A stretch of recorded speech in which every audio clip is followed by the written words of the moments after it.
He can make his point. He has done very well to draw attention to the issue, but he has no right to threaten a state official.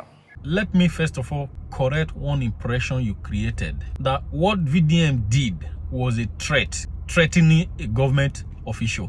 It is not a threat, Mr. Abati. If you like, twist them to threat. It is you trying to talk down VDM.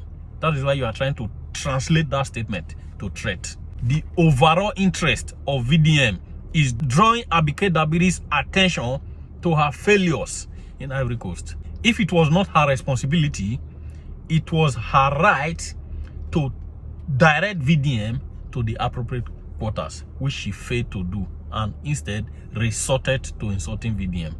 Now, Mr. Abati, let us see what VDM did. How public participation results in better decisions.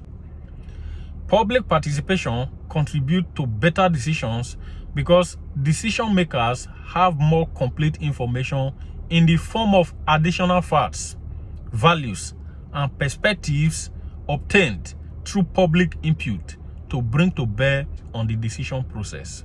They can then incorporate the best information and expertise of all stakeholders.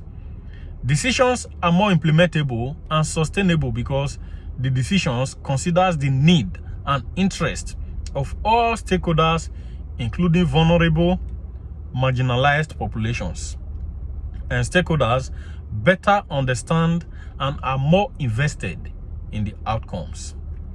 As a result, decisions that are informed by public participation processes are seen as more legitimate and are less subject to challenge.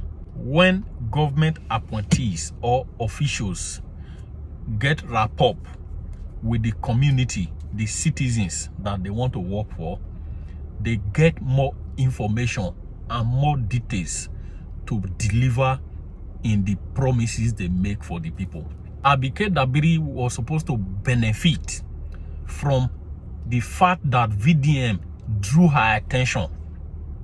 VDM calling her attention was a plus for her to be able to perform in her duty successfully.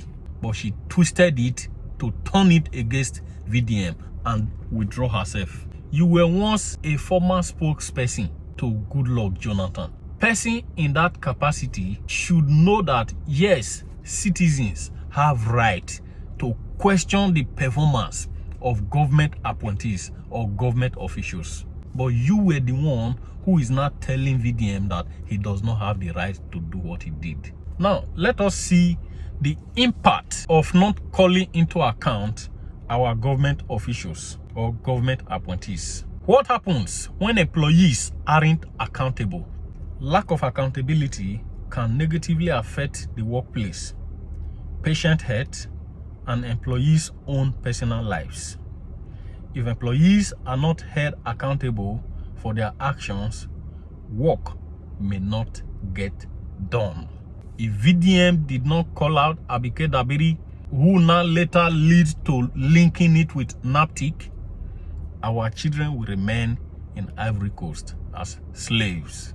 Kelly gave the example of two employees who assumed drains were cleaned when in reality they were not clean. If managers fail to hold these employees accountable, it will lead to unproductive behavior, put patients at risk, and create an environment in which people will think it is okay to say that is not my job. Even your generation were not holding government appointees accountable. That is why you are not trying to tell us that it is okay not to question Abike Dabiri.